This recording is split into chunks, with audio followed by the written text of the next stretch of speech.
556. I ain't gonna need to lie to you with switches on everything. We got switches on 30-30. You ain't even seen that they both action. How you put a switch on a 30-30 and they both action? You ain't never seen that. Man, see, right here. Man, I got some young niggas. I got some niggas. I can give them half a gram eye, they'll go kill for $15. Stop playing. I swam in the water, boy, I'm deep off in that ocean. Pour that lean up, boy, I'm sipping on that potion. Nigga, I'm so stingy, I'ma kill you if you owe me. You hear me? You know what's going on, man. The bottom boy shit, Snoop War 4L. No, right here on the block with the window. You got, bro, what's the name? Leaking, Lil Leaking. And Leaky, where are we at the moment? We're in the bottom, we're in the 6. And what's this area called, the city? The 6. The 6, yeah.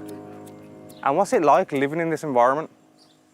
Same thing you'll go through another hood, shooting, killing, running from the police, shit like that. And bro, the reason I've came to Mississippi is because I've heard it's one of the most murderous states in the whole of America. Yeah, it's gonna be some murdering going on. Shit get real. And Nikki, why do you think that is though? Why do you think the murder rate's so high within Mississippi? Killing, beef, kill, jealousy, hate. Be mad about pussy. Retaliation. Some boy be mad about retaliation for sure. Retaliation. Yeah, you know, retaliation probably be like 90%, 10% all the other shit. How dangerous is this area? This area right here, this is probably the most dangerous area, you know, around the city. You know, it's a lot of dangerous spots out here. Everywhere dangerous. I ain't gonna lie to you. Why do you think the violence is so bad within Jackson? It's really just the circumstance. You know, we just a product of our environment. You know what I'm saying? Like it's the slums. That's all we know. Our favorite idols is the drug dealers, and you know what I'm saying? The ones that, you know, glorified in the hood. That's what we glorify. This is almost like a completely different world. Yeah, we're a third world country for real. The one city, yeah, we're a third world country for real, for real. Because bro, if I'm honest, certain parts of Jackson you wouldn't believe is in America. Yeah, for sure. We ain't got, when you riding past the highway, you don't see no landmarks, no nothing. You just see, it is what you see though. You get what you know what I'm saying? Like we go to the store, we dial a brother to an enemy. And it's wartime. Like this how it is. We right here, this our side. Right over there, that's right the other through the side. bushes, the enemy territory, right through the bushes. Our hood store right there, they hood store right there. But does anyone here regret jumping off the porch? No, it's our I'm not regretting. Being being green to this shit, you probably would have died. When you say be green, what does that mean? Like being slow to this shit, trying to avoid it. What do you do on a daily basis? What can you do? Is there a gym? Patrol the neighborhood. Patrol the neighborhood, get money. Is that it? Yeah. Patrol the neighborhood, get money. It's like, it ain't shit for the kids no more, cause the kids the one killing shit. Ain't nothing for the kids no more, ain't no more parades, ain't no basketball. It's over with. Niggas getting it on. Oh, I can't even explain it. It's like being a slave still. Like we still really in slavery. Like it's still discrimination going on, favoritism. You know what I'm saying? Like we don't get opportunities and privileges other people get. You know what I'm saying? Like and that. So we gotta do what we gotta do to survive. In the South, I know years ago racism was a big thing. Yes. Do you still think that's still an issue within Mississippi today? Definitely. Yes. Scene of savage riots over the registration of a Negro student after more Mississippi, than a century of segregation. a state marked by a painful past. From cotton fields to the civil rights movement, it's seen hardship and triumph, but beneath it all another battle rages. In North Mississippi, 4 people were killed in Holly Springs. Mass shooting in Mississippi. 3 people killed, at least 16 others. Mississippi has always had a difficult history. It was once a place where slavery and segregation were widespread. Then, years later, Mississippi became a central location for the civil rights movement. But have conditions truly improved for its black residents since then? For many black Americans, Mississippi has been a symbol of pain and struggle. Now that it's 2024, has Mississippi truly changed? For many, the state is a graveyard of broken promises, a place where the weight of systemic racism presses down on black communities like never before. Yes, the shackles are gone. Yes, segregation is over. But when you walk through the neighborhoods, when you talk to the people, you'll feel otherwise. Now, for us to truly understand the current situation of our black brothers and sisters in the Magnolia State, join us in this video and let's explore what Mississippi is now for blacks. please give this video a like to show your support. Subscribe for more insightful discussions, and let us begin.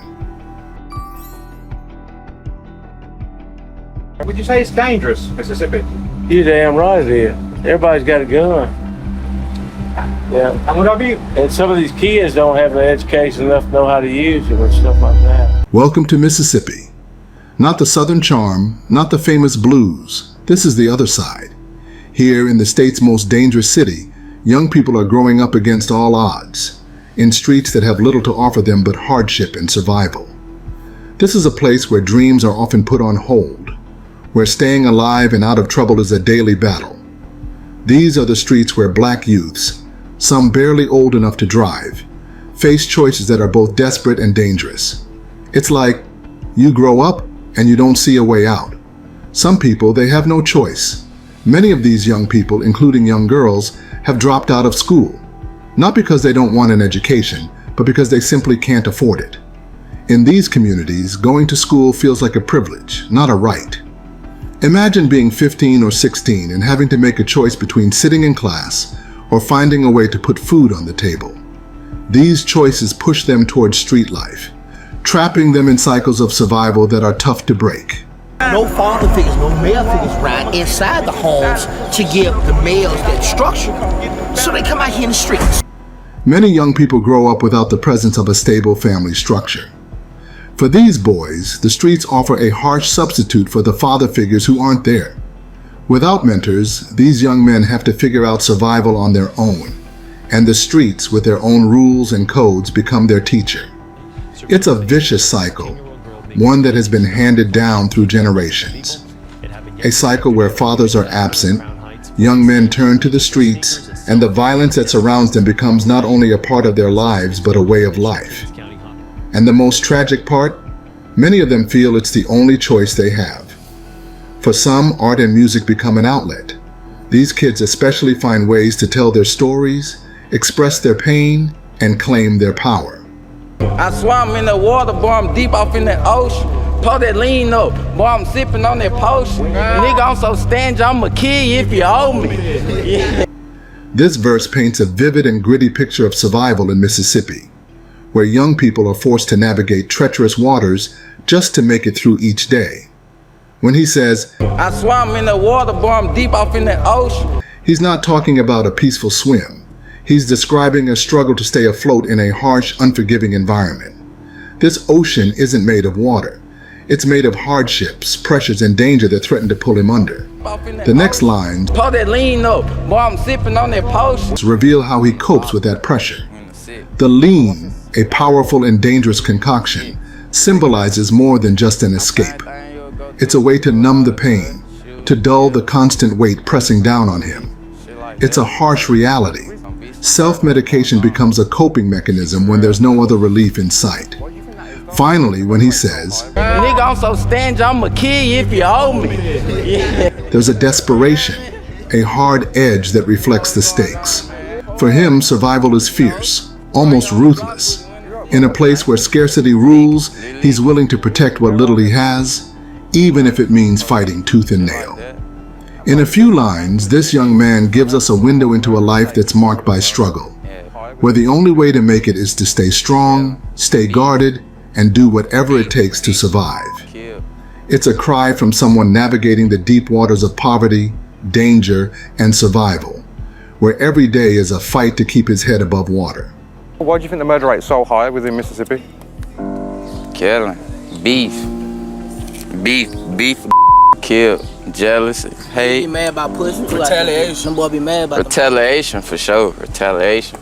Yeah, you know, retaliation probably be like 90%, 10% all the other shit. When asked why the murder rate is so high in Mississippi, a young voice from the streets responded with a chilling list: beef and retaliation. The murder rate in Mississippi is a result of cycles fed by more than just crime statistics. It's woven from a mix of anger, jealousy, and deep-seated grudges that simmer below the surface. When young people here talk about beef, it's the kind of animosity that festers until it spills over, and one incident triggers a chain of others. Retaliation drives this cycle. For every slight, every insult, there's a reaction, and in this place, retaliation becomes a way of life, passed down like an unbreakable pattern, fueling the violence in Mississippi. Anger is not the only thing that fuels this cycle, though. The lives of many here are shaped by an absence of options, by scarcity, and by a community that often feels left behind. With nothing to lose and few paths out, cycles of revenge and conflict flourish. Here, violence is the currency of respect. This dark rhythm continues, unbroken, as young people grow up believing that violence might be their only answer. Out the window, swing that bitch from side to side. Ain't no need for second guessing, I know little brother certified. Before I forget, free the bros and the ops. They don't do shit but lip box, them niggas need some crop tops. I'm the same young nigga that used to sleep on Dolly couch. I been stepping on they necks and Reeboks and G-Shock. Every nigga in my city here, they nuts ain't put me on. Now I'm popping, I don't wanna do no motherfucking song. I ain't tripping, I ain't got no problem doing it on my own. On my baby last week, I made a dub up off the phone. The lines I'm the same young nigga that used to sleep on Dolly couch. Speaks volumes about the harsh realities of growing up in poverty. Relying on government assistance just to get by, this young man is sharing his roots, how far he's come from sleeping on the bare minimum, fighting for every meal and every chance at a better life. Then he shifts to the line. I've been stepping on they necks and Reeboks and G-Shock. A powerful assertion of dominance and grit. They symbolize the struggle and hustle it takes to rise above the odds. And finally, on my baby last week, I made a dub up off the phone. Highlights the hustle. This line speaks to the grind, how success doesn't come from comfort, but from taking risks and flipping opportunities. Mississippi today is a place where hope seems to flicker like a dying flame. The remnants of Jim Crow may not be visible to the naked eye, but for blacks here, the chains have simply evolved. Poverty, crime, and lack of opportunity, they are the new chains that bind them. Education was supposed to be the great equalizer, the key to escaping the cycle of oppression. But here in Mississippi, education for black children is anything but equal. Schools in predominantly black areas are chronically underfunded. Their walls are crumbling, their teachers are overworking, and their students are struggling in silence. It's no accident. This was designed. The legacy of redlining and discriminatory policies runs so deep that even in 2024, black students are still fighting for basic access to resources. According to the Southern Poverty Law Center, Mississippi continues to funnel less money into schools serving predominantly black and low-income students. The Mississippi Adequate Education Program, the formula created in 1997 to provide fair funding, has been consistently underfunded by millions of dollars. Schools in poor, rural, and urban black neighborhoods have outdated textbooks, overcrowded classrooms, and deteriorating infrastructure. Meanwhile, affluent, predominantly white areas have newer schools, more resources, and extracurricular opportunities that help students succeed. What's the future of a child who grows up in a school that's falling apart? What future is there for a young black boy or girl whose education is treated as an afterthought? Mississippi's public school system remains one of the worst in the country, ranking 43rd in K-12 education according to U.S. News and World Report. Black students, underserved by their schools, often fall behind, making it harder to escape poverty. They enter adulthood with fewer job prospects, contributing to the state's persistent racial income gap. In fact, the median income for black households in Mississippi is nearly half that of white households. I feel like you have murderers out here because they grew up on some bad influences or some wrong bad events that have occurred in their lives, or a lot of them have been abused physically, mentally, psychologically, so they end up seeking revenge, thinking that, hey, they did this to me, an eye for an eye. Live by the sword, die by the sword. I feel like it's the wrong mentality to have, but hey, that's the way around here in Jackson, other areas of Mississippi, that's where they come up, and it is what it is. For many young black men, this is Mississippi. Violence, gangs, and an endless cycle of incarceration. Jackson, the state's capital, was once a center for civil rights, but has now been dubbed one of the most dangerous cities in the country. Gunshots ring out in the night. Mothers bury their sons. So what can you do? When your father, your uncle, and your brother are all locked up, what kind of future do you have?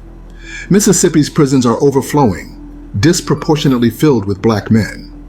The 13th Amendment abolished slavery, except as punishment for a crime, and in Mississippi that loophole has been exploited.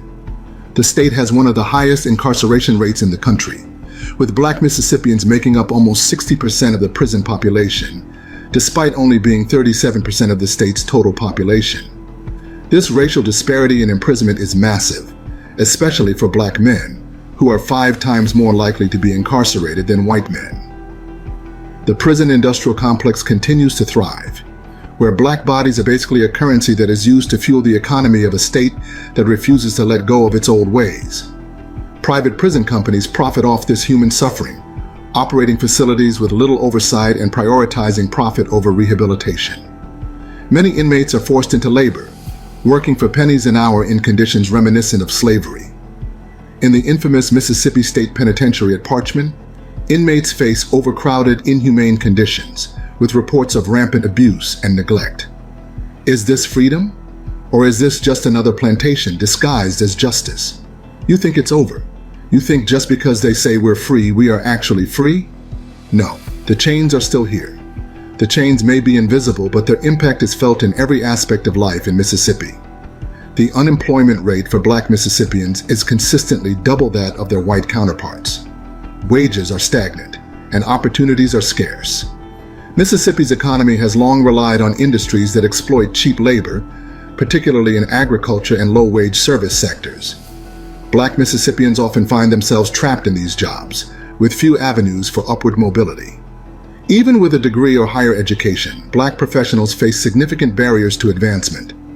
According to the Economic Policy Institute, the wage gap between black and white workers in Mississippi persists despite years of anti-discrimination legislation.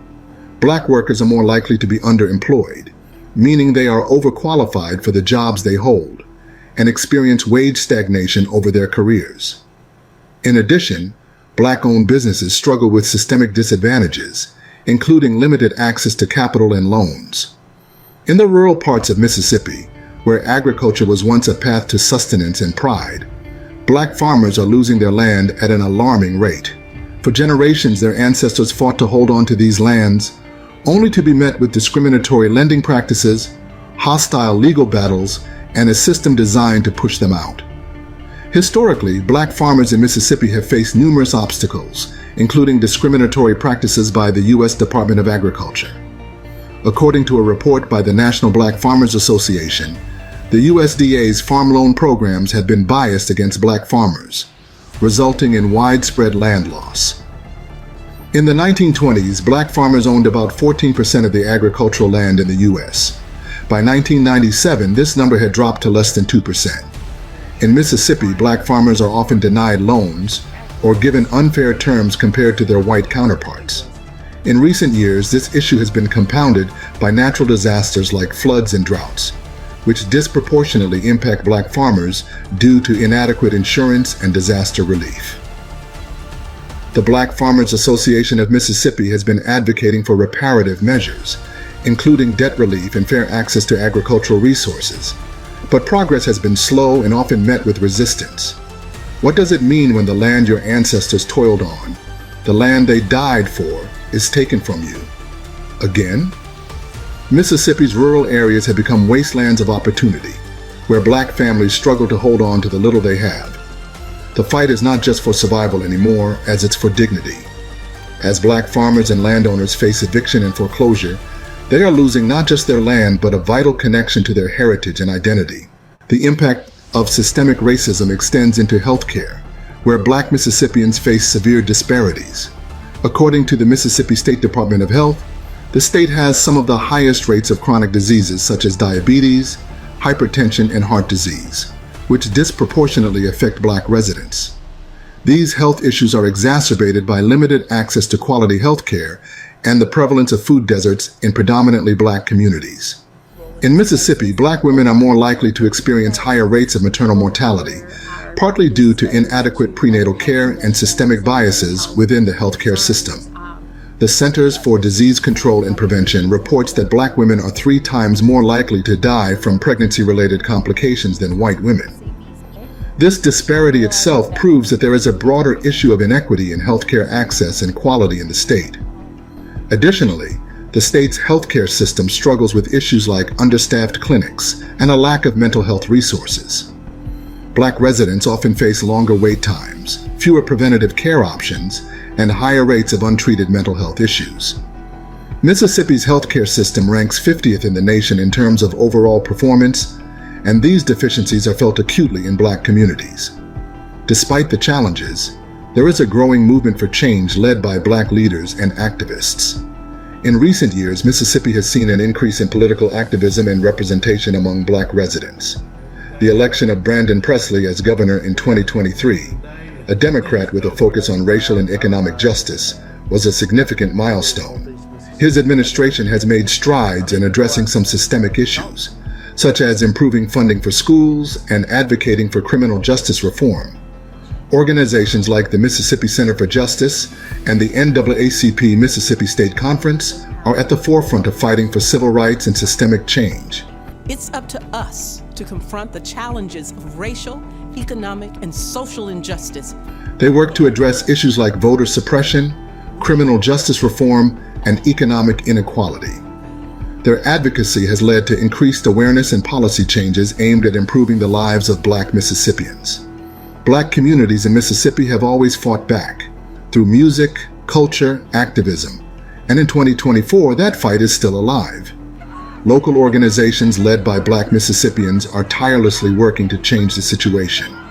They are advocating for voting rights, fighting gerrymandering, and pushing for reforms in the criminal justice system. One such organization is the Mississippi Black Alliance, which focuses on increasing voter turnout and fighting voter suppression tactics that disproportionately affect Black voters. Education reform is at the heart of this new wave of activism. While the state government continues to neglect Black schools, local leaders and parents are stepping in, creating after-school programs, mentorship opportunities, and community-funded scholarships. The Mississippi Parent and Youth Advocate Coalition is one such group working to improve education in predominantly Black neighborhoods. Local initiatives like the Hope Community Schools program provide tutoring and mentorship to students in underfunded schools. These programs are often run by volunteers who are deeply invested in their communities and are determined to provide the support that the state fails to deliver. For instance, the Pathways to Success initiative offers scholarships and career counseling for Black students, helping them navigate the educational system and pursue higher education despite systemic obstacles. Now, education reform is not just about improving schools, because it's about addressing the broader systemic issues that affect Black students. Research by the Education Trust highlights that Black students in Mississippi are more likely to attend schools with inadequate resources and less experienced teachers. The work of local activists and educators aims to bridge this gap by creating supportive environments that foster academic achievement and personal growth. Mississippi's Black artists and musicians are also an important part in keeping the flame alive. Ranging from gospel choirs to hip-hop ciphers, this creativity has always been a form of resistance for Black Mississippians. It's a way to tell their stories, express their pain, and most importantly, claim their power in a world that constantly tries to take it away. The Mississippi Delta Blues Festival celebrates the rich musical heritage of the region and provides a platform for local artists to share their stories. This festival not only honors the legacy of blues legends like B.B. King and Muddy Waters, but also supports contemporary Black musicians who continue to push the boundaries of their craft. In Jackson, the Smith Robertson Museum and Cultural Center showcases the contributions of Black Mississippians to art, music, and history. Hip-hop and spoken word are also vital forms of expression for the younger generation. Local artists use their platforms to address social justice issues, raise awareness, and inspire change. The Voices of Mississippi project brings together young Black artists who use their music and performances to challenge the status quo and advocate for a more equitable society. Never would have dreamed we'd be at the same spot that we were 50 years ago. Any hurdle, kind of like when they used to have to count the beans in the jar, had to take and recite the Constitution You know, those are the things that come to my mind when you can't simply go vote like some of our other counterparts. What about politics? While the state remains deeply conservative, there are growing movements calling for black political power. More black leaders are running for office, pushing back against voter suppression, and organizing to demand systemic change. In recent years, Mississippi has seen numerous cases of voter suppression tactics aimed at disenfranchising black voters. These include strict voter ID laws and purging of voter rolls, which disproportionately impact marginalized communities.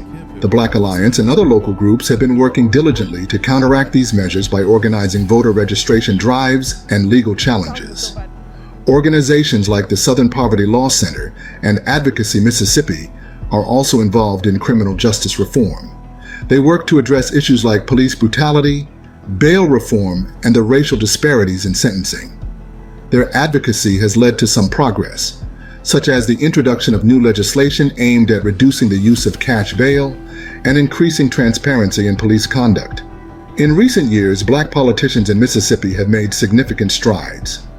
Antonia McCoy, elected to the state legislature, has been a vocal advocate for education reform and criminal justice issues. Derek Johnson, president of the NAACP, remains a strong presence in civil rights advocacy, operating at both national and local levels to tackle systemic racism and advocate for policy reforms. The Mississippi Legislative Black Caucus is another entity advocating for change. This group of black legislators works to address issues like economic inequality, health disparities, and criminal justice reform. Their efforts include introducing legislation aimed at improving conditions for black communities and holding the state government accountable for its failures. In 2024, the experience of black people in Mississippi is not only a tale of hardship, but also one of resilience. The fight against systemic racism is far from over, but for every black man behind bars, there's a black family standing up to injustice. For every dilapidated school, there's a teacher pouring their heart into making sure no child is left behind.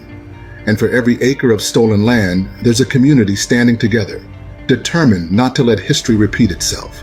Now here's the thing, until us people come together as a unit and teach the youth that, hey, there's a better way. Stay at school and educate yourself, go to college, and keep that same positive mind that, hey, you can be something, you can do something. While I fall into the streets, I think the better off the communities will be. I think the much better off the youth will be. The road ahead is long and the scars of the past are deep. The ongoing challenges include addressing economic disparities, improving educational opportunities, and dismantling the remnants of systemic racism.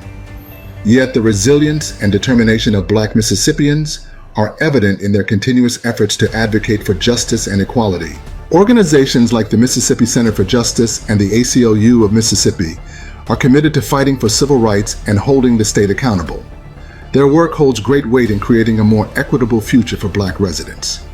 That said, we ask again, what is Mississippi for blacks now?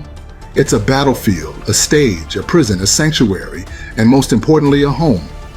A home they will never stop fighting for. The legacy of Mississippi's troubled past looms large, but amidst the struggle there is hope, activism, and a relentless pursuit of justice. Black Mississippians continue to push forward and work towards a future where their state truly reflects the ideals of justice and equality. The fight for a better Mississippi is ongoing, and the resilience of its black communities is a living proof of their strength and determination. Thank you for joining us on another meaningful exploration about the state of black lives inside Mississippi. If you found value in this video, make sure to like, subscribe, and hit the bell icon for similar discussions. Share your thoughts and questions in the comments below. We'd love to hear from you. Until next time, keep seeking the truth and expanding your understanding of the world.